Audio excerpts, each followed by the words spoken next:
क्या जहाज उड़ा रहे हो?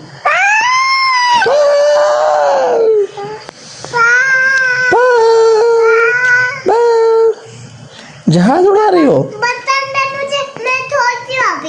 बर्तन धोने हैं आपने?